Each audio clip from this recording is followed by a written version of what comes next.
कोई सभा का प्रोग्राम नहीं था, वो दोबारा आएंगे, सभा भी करेंगे आज। मगर गांव में इतना आपने जो मान सम्मान दिया, धन्यवाद करता हूँ। और ये महत्वपूर्ण चुनाव के समय आपके गांव के बीच में हमारे, और ऐसा चुनाव जिसमें आपको एक फैसला देना है, मगर उस फैसले के कई मायने। पहला मायना कि केवल आदमपुर का इलेक्शन नहीं है, उपचुनाव तो केवल आदमपुर में हो रहा है और एक व्यक्ति की राजनीतिक स्वार्थ के फैसले की वजह से हो रहा है।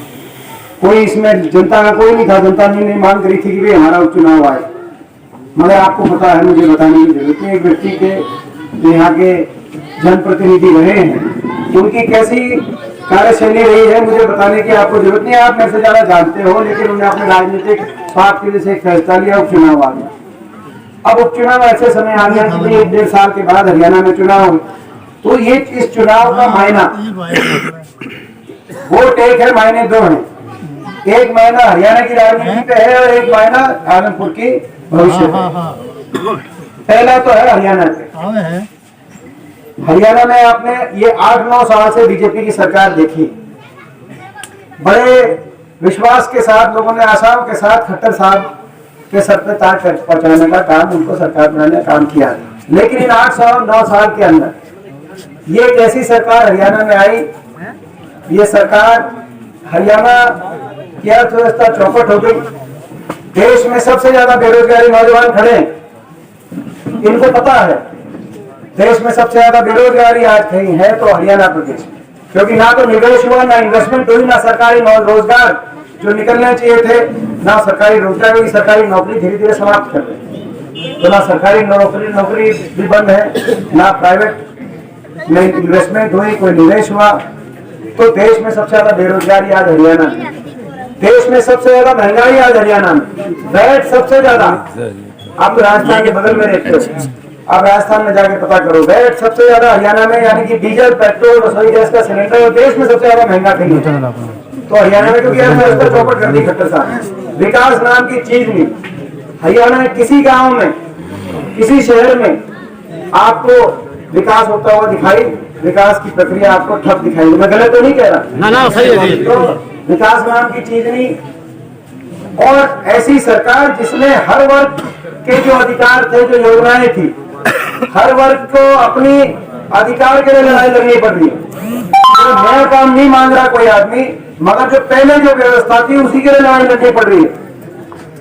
गरीब आदमी लड़ाई लड़ रहा है क्योंकि जो हमारी सरकार में, हुड्डा सरकार में, गरीब आदमी को 100-100 गज के प्लॉट का हमारा फैसला था।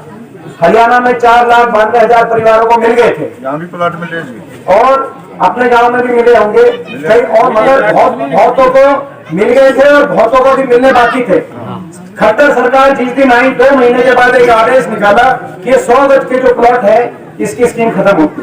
और स्कीम खत्म होते ही क्या हुआ, जहां मिल गए वहां कॉलोनी में काम नहीं हुआ।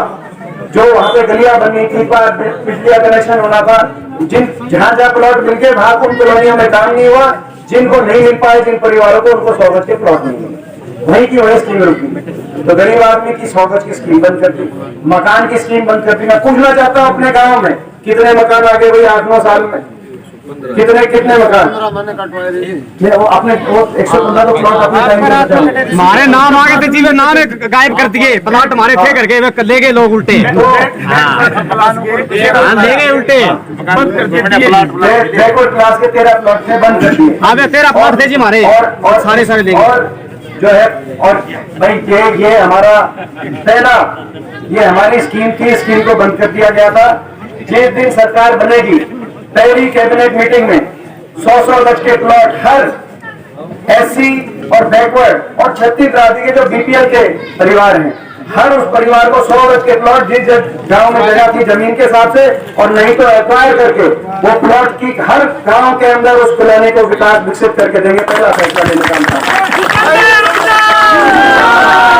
फैसला पहली वो करेंगे। तो भाई जो वो पुराना जो फैसला था उसको बंद कर दिया। ऐसे ही गांव के स्कूल में वजीफा आता था, वो बंद कर दिया। पहली से 12वीं क्लास तक हुड्डा सरकार ने वजीफे की योजना थी, वो वजीफा बंद कर दिया। मनरेगा, हमारी कांग्रेस सरकार में मनरेगा आया था, आज मनरेगा का बजट आधा कर दिया। मनरेगा की दिहाड़ी के लिए गरीब को आज परेशानी का सामना। ऐसे किसान लड़ाई लड़ रहा है एमएसपी के लिए, जो MSP न्यूनतम समर्थन मूल्य होता है 12,000 लेके जा रहा है किसान, और बाजरा पिटा मंडियों के अंदर ना भाव। किसान ये कोई लड़ाई नए के लिए नहीं लड़ रहे, बच्चे स्कूल के बच्चे लड़ रहे हैं गांव के स्कूल में शिक्षक के लिए। ये नहीं कि भाई नया स्कूल तो अपग्रेड, जैसे भी अपने गांव में 10वीं का स्कूल है। मैं आपको उदाहरण देता हूँ, आप इसमें सारी बात आ जाती है। हमारी सरकार भी रही लगभग 9 साल, इनकी भी 9 साल 8.5 साल सरकार। जब कांग्रेस पार्टी की सरकार रही, उत्तराखंड सरकार, हरियाणा में 2,500 नए स्कूल बने और अपग्रेड हुए, और 1 लाख से ज्यादा शिक्षक को जो पद पे भर्ती की गई, जिसमें चाहे वो गेस्ट टीचर हो चाहे वो जेबीटी टीचर, 1 लाख से ज्यादा भर्ती हुई। इन्होंने 9 साल में ना कोई भर्ती करी शिक्षकों की, एक भी भर्ती नहीं करी, एक जेबीटी नहीं लगाई शिक्षक भर्ती। जब और स्कूल नए खोलने की बजाय लगभग 4800 स्कूल मर्ज करने के नाम पर कम कर दिए कागजों में, और 300 स्कूलों पर बने बनाए, स्कूलों पर ताला लगा दिया।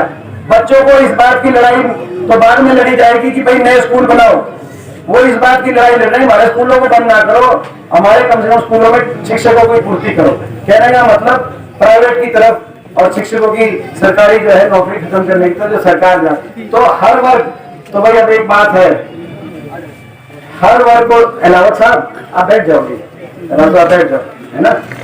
तो हर वर्ग इस बात के लिए लड़ाई लड़ रहा है कि भाई जो पहले मिल रहा था, कम से कम किसान कह रहा है पहले फसल का भाव जो मिल रहा था वो मिले, गरीब आदमी कह रहा है कि जो मेरी स्कीम्स थी वो स्कीम लागू हो, स्कूल के बच्चे कह रहे हैं भाई।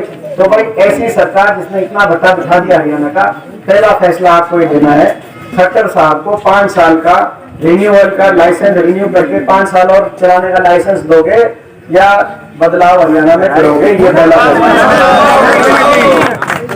तो भाई एक बार ये बताओ कि भाई पहला हरियाणा का फैसला, हरियाणा में ये सरकार रखनी है और या ये सरकार बदलनी है, बदलाव में भूपेंद्र और सरपंच साहब बड़े बुजुर्ग ये लड़ाई लड़ रहे हैं कि भाई ये लड़ाई लड़ रहे हैं। वायदा तो इन्होंने किया था 5,000 पेंशन का, जेजेपी वाले दुष्यंत चौटाला देश को बना के सारी जनता का सबसे ज्यादा बना गया कि नहीं बना गया, ये भाई 5,000 बुढ़ापा पेंशन की लड़ाई नहीं लड़ रहे। अब बड़े बुजुर्गों को पेंशन मतलब लड़नी पड़ रही है लड़ाई की, पेंशन कटे नहीं, गलत तो नहीं करा। तो ये भी हमारा एक फैसला है हुड्डा साहब का। 10 साल तक जब कांग्रेस की सरकार थी तो हरियाणा में देश में सबसे ज्यादा पेंशन, राजस्थान, पंजाब या दिल्ली से सबसे ज्यादा पेंशन हरियाणा में थी। 10 साल लगा था अपनी सरकार में। अब बाकी स्टेटों की आगे बढ़ गई और हरियाणा की कम हो गई। जब कभी मौका मिलेगा पहली कदम से 6,000 बुढ़ापा पेंशन, के घर में 12,000 बुढ़ापा पेंशन है देश में सबसे ज्यादा, दोबारा से 10 साल तक सबसे ज्यादा रहती। आते ही दोबारा से खुशहाली आए हरियाणा में, विकास का पहिया घूमे, गाँव में शहर में विकास कार्य हो और हर वर्ग आगे जाए। तो भाई आते ही 12,000 बुढ़ापा पेंशन एक जो है घर में, यानी कि 6,000 के हिसाब से पहले और ये दुष्यंत वाला हिसाब नहीं, इसका हिसाब नहीं कि भाई जो है के बेवकूफ बना के, सबका बेवकूफ बना के आप क्या करें। तो अब लोग पछता रहे हैं।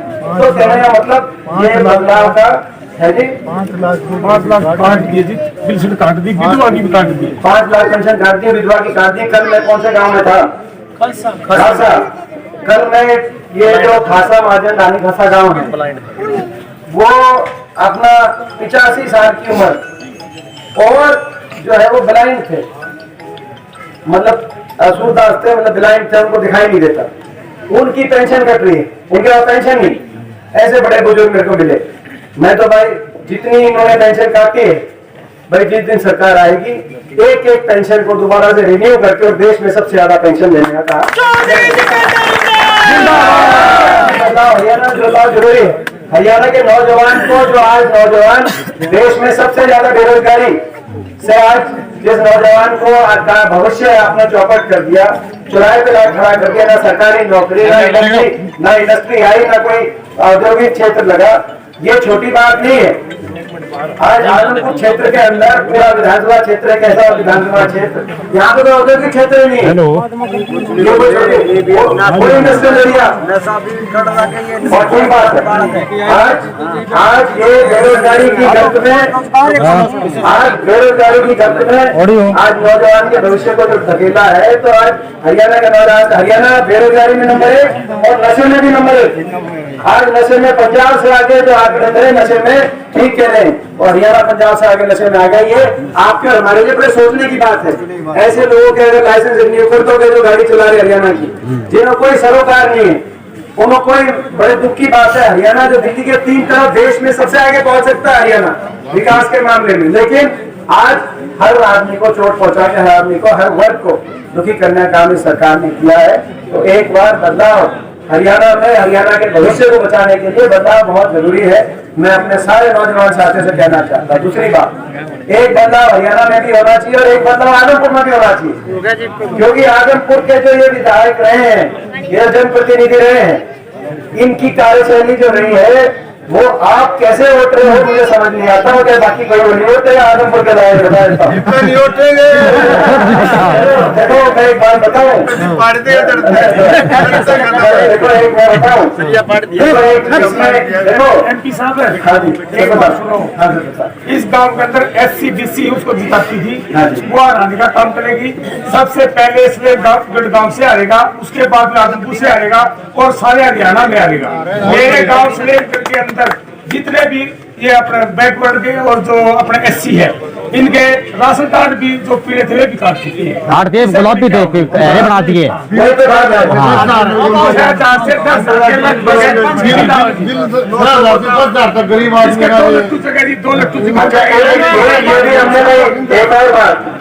देखो एक तो ये मैं कह रहा हूँ ना, लड़ाई इस बात की लड़नी पड़ रही है, जिसका कार्ड था उसको कार्ड की लड़ाई, कार्ड काटने लग रहे। तो कार्ड वाला तो करेंगे नहीं, हम सच्चाई कभी अपनी एक और जो बिल की बात है ना, तो आते ही एक काम और करेंगे। जब पिछली बार अपनी सरकार बनी, सब आपको याद है, सरकार बनते ही 1600 करोड़ के बिजली के बिल माफ करने का काम हुआ। ऐसे ही पहली कलम से किए गए थे, ऐसे ही उदाहरण ने कहा। उसी रूप में सरकार बनते ही पूरे हरियाणा के हर उपभोक्ता, दिल्ली बिजली के उपभोक्ता, कोई कंडीशन नहीं, जैसे कि बाकी को कंडीशन लगाते हैं, कोई कंडीशन नहीं, हर उपभोक्ता के 300 यूनिट बिजली के हर महीने फ्री करने का काम करेंगे। जो रिकॉर्ड महंगाई और रिकॉर्ड बेरोजगारी से कमर तोड़ दिया, मतलब हरियाणा का बहुत नुकसान कर दिया, तो आज वो जो है एक बार मिलके हरियाणा को दोबारा से अपने उठाना पड़े। दूसरा, मैं आदमपुर पे आ रहा था, ऐसे जनप्रतिनिधि, मेरा भी तजुर्बा है, मैं भी आप लोग के आशीर्वाद से, हरियाणा के लोगों के आशीर्वाद से पिछले 18-19 साल से देश की सबसे बड़ी पंचायत संसद का सदस्य है। शायद मेरी उम्र में 42-43 साल में इतना लंबा तजुर्बा देश में शायद किसी को इतना सौभाग्य नहीं प्राप्त हुआ हो। लोगों ने बहुत आशीर्वाद दिया, अपनी तरफ से मैंने लोगों के मान सम्मान करने की कोशिश करी, लोगों ने आशीर्वाद देने में कोई कमी नहीं छोड़ी। लेकिन मैंने ऐसा जनप्रतिनिधि नहीं देखा।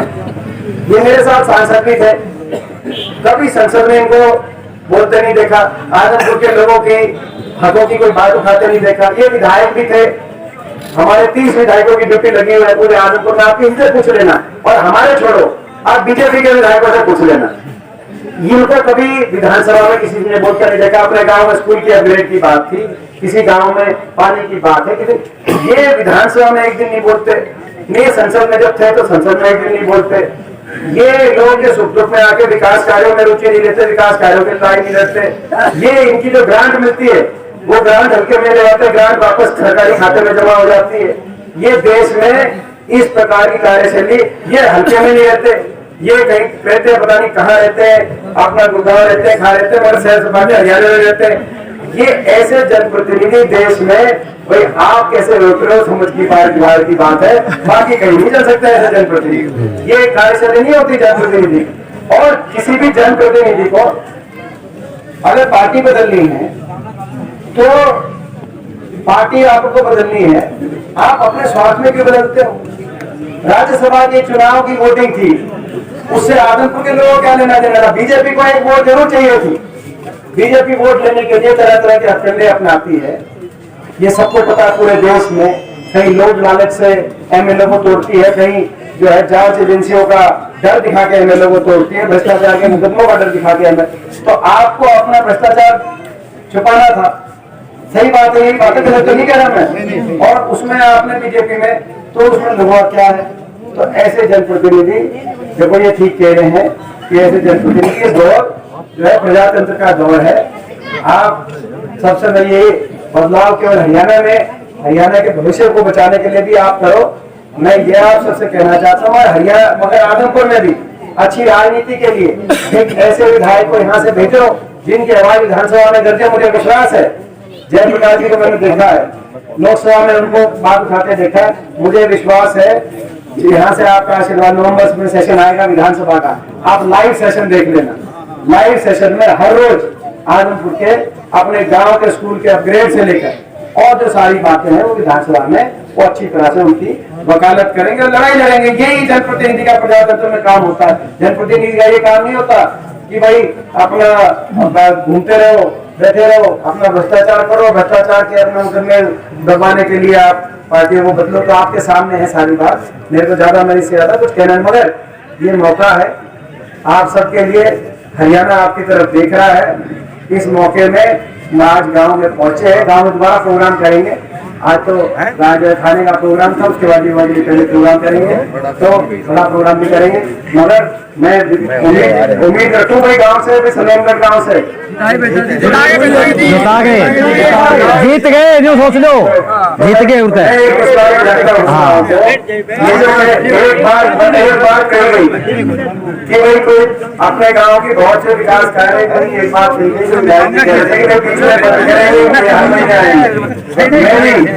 मैं भी अपने गांव का हमेशा भाई आपसे, आप कईयों के तो फोन नंबर मेरे पास आ चुके हैं, कईयों से संपर्क, मैं भी जो है मैं एक बात ही कहना चाहता हूँ, ये जो था कि मैं भी ध्यान रखूंगा डायरेक्टली गांव के स्कूल के अपग्रेड का, तो आपने बता ही दिया, उसकी लड़ाई लड़ेंगे।